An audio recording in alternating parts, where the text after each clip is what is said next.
You felt that shift too, right? Not the highlight, not the headline. The moment right before everything turned.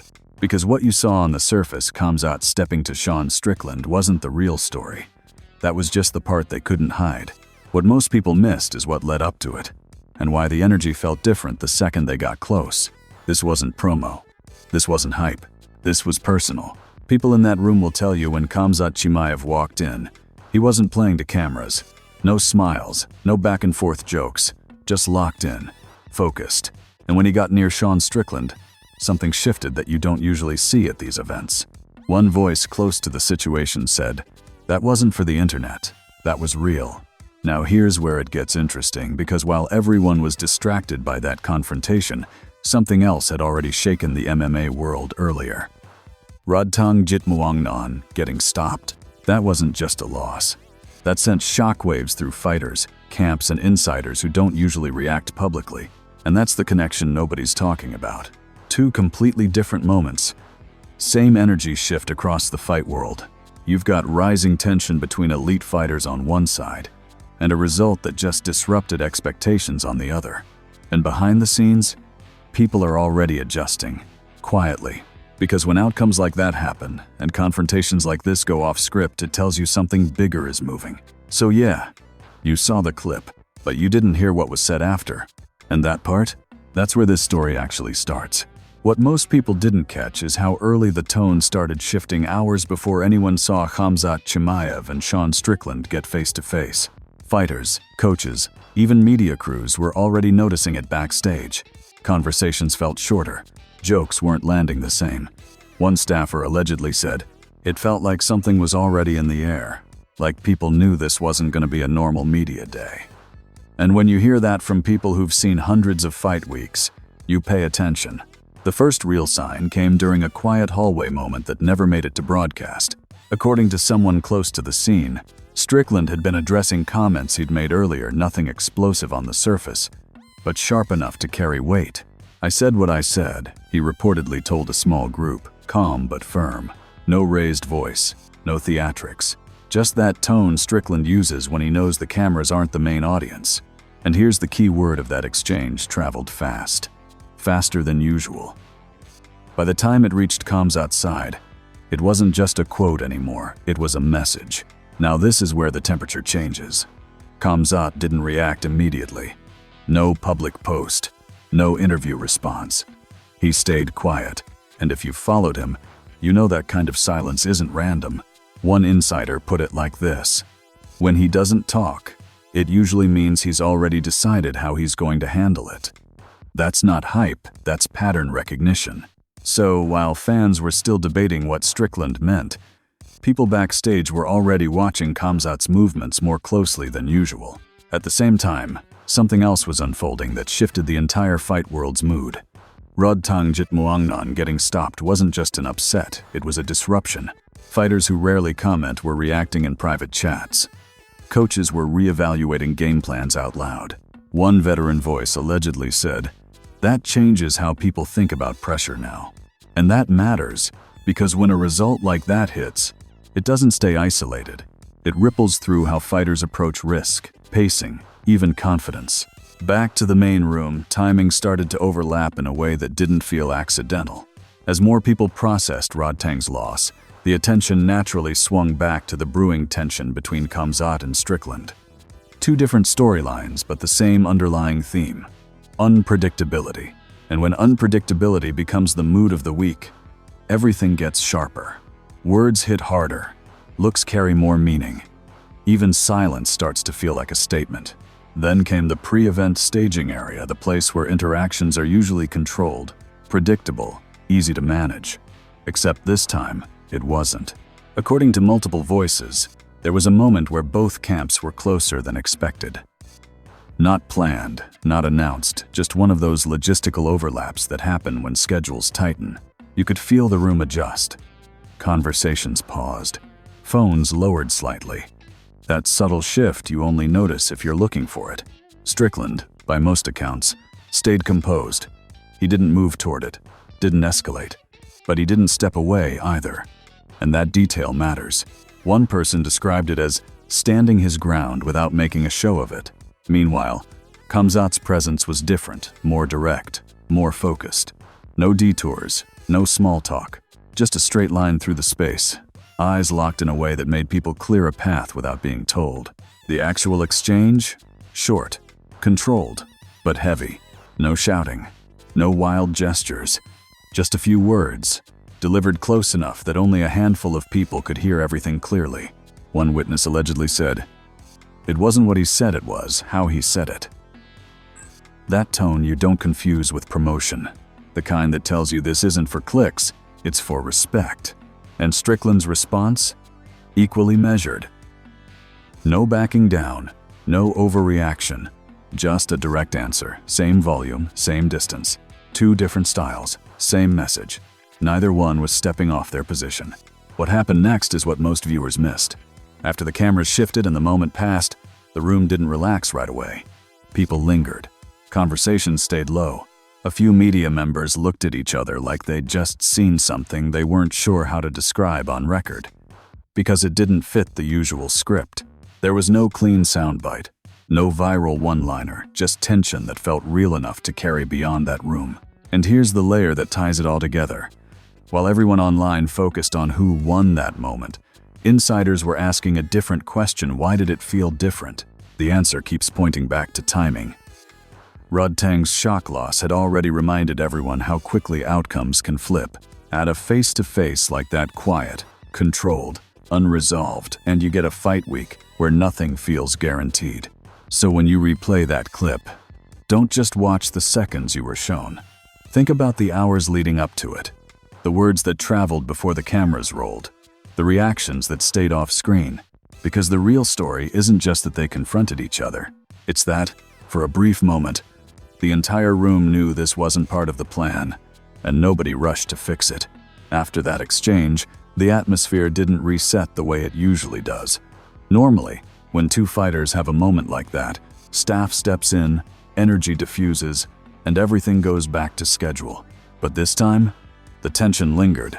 You could feel it in how people moved, how conversations stayed short, how even the media started choosing their questions more carefully.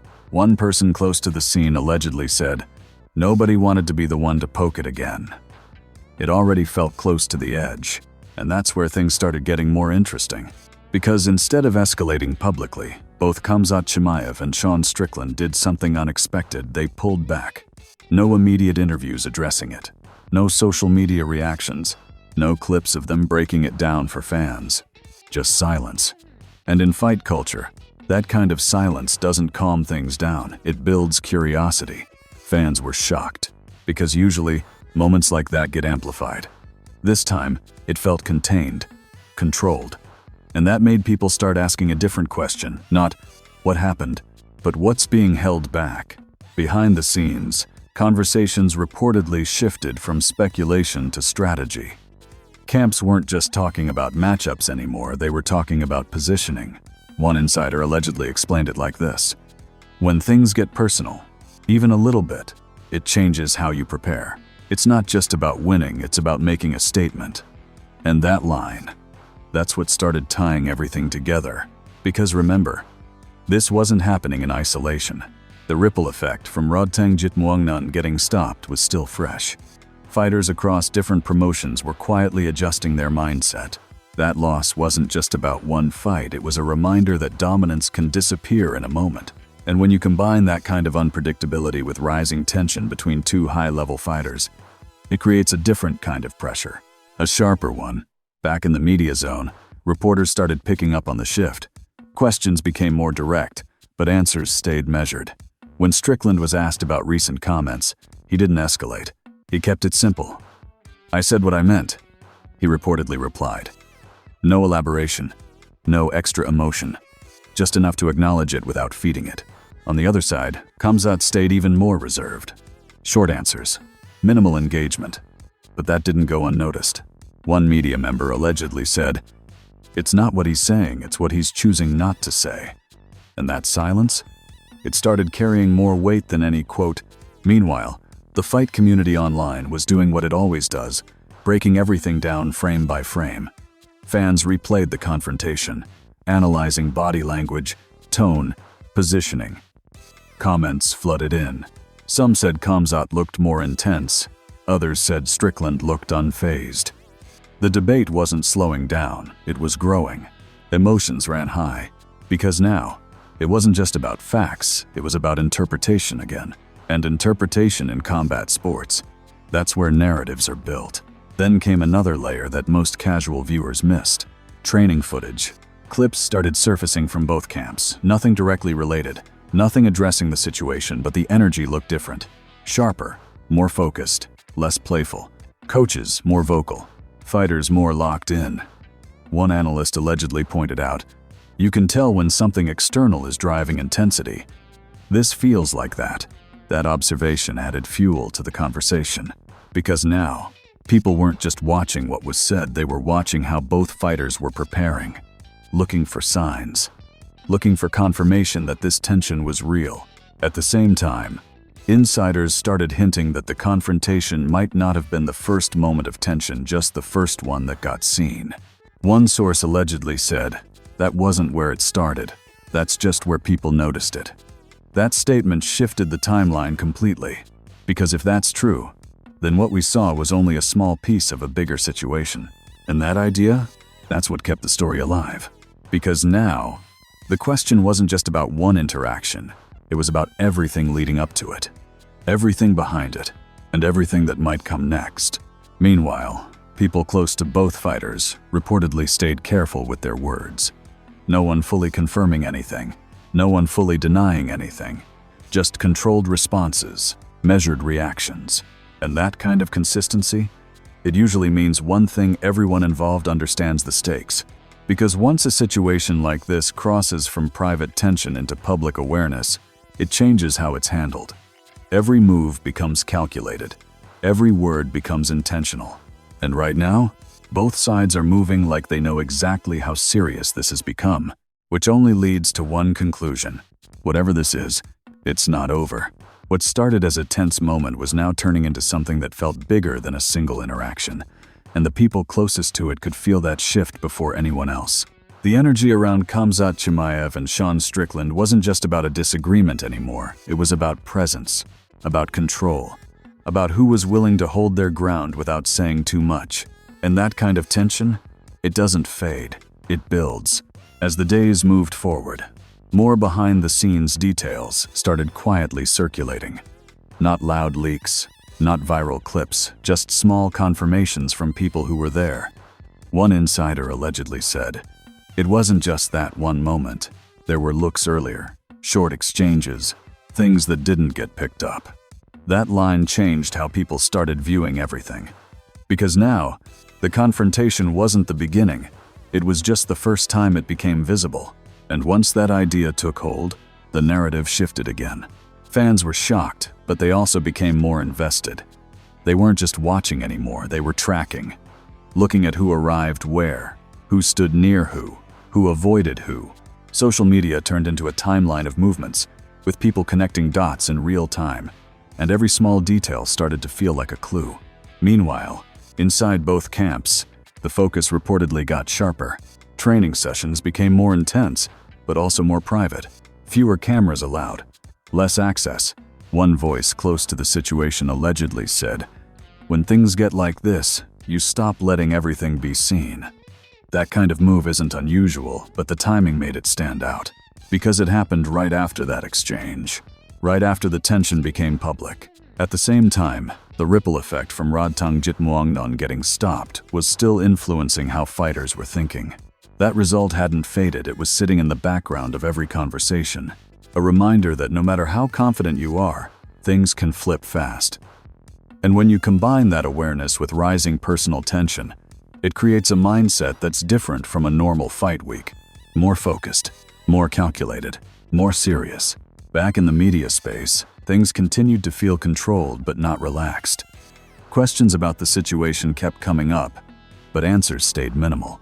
Strickland remained consistent, not backing down from his earlier stance, but also not adding anything new.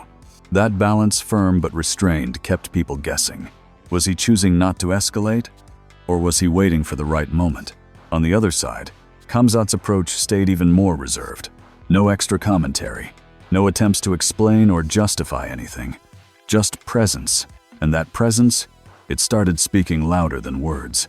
One analyst reportedly said, "When a fighter like him stays quiet, it usually means everything is being handled internally." That idea added another layer to the situation, making it feel less like a public dispute and more like something still unfolding behind closed doors. And then came another subtle shift. People around the fighters started moving differently. Not dramatically, but noticeably. Conversations more selective, interactions more deliberate. One insider allegedly described it as everyone being aware of everything at the same time. That kind of awareness doesn't happen without reason. It comes from knowing that something bigger is at play. At the same time, the online conversation kept evolving. Some fans started questioning whether the situation was being overanalyzed. Others doubled down, convinced that there was more happening than what was visible.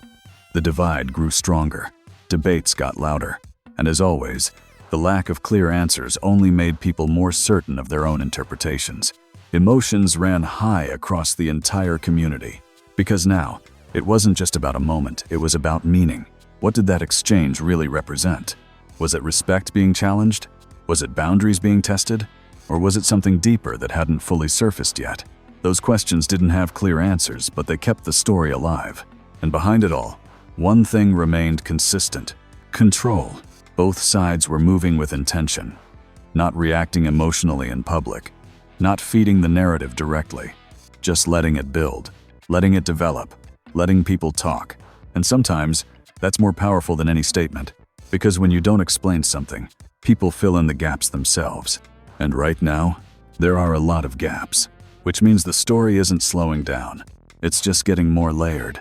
As the week kept moving, the tension stopped feeling like a moment and started feeling like a presence, something that followed every interaction, every interview, every quiet walk through the arena. People who had been around fight weeks for years began saying the same thing in different ways. This didn't feel staged. It didn't feel like promotion. It felt controlled, yes, but not manufactured. And that difference is what made everything heavier. Because when something isn't for show, you can't predict how it ends. Around this time, the conversations behind the scenes reportedly shifted again. Not louder, just sharper. According to one insider, people stopped asking what happened and started asking what happens next. That change in focus mattered. It meant the situation had already crossed a line where explanation wasn't the priority anymore. Now it was about outcomes, about consequences, about how both Khamzat Chimaev and Sean Strickland would carry this energy forward. And that's where the smallest details started to stand out. Walkouts during rehearsals, eye contact during face-offs, even the way each fighter positioned themselves during media obligations. Nothing dramatic, but nothing random either. One observer allegedly said, "You can tell when two fighters are aware of each other without even looking directly." That's what this felt like. That level of awareness doesn't come from hype. It comes from something unresolved. At the same time, the influence of Rodtang Jitmuangnon's loss still hadn't faded. If anything, it had settled deeper into how people were thinking.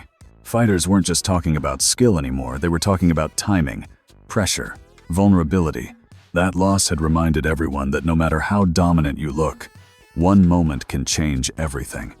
And in a week already carrying tension, that reminder made everything feel more serious.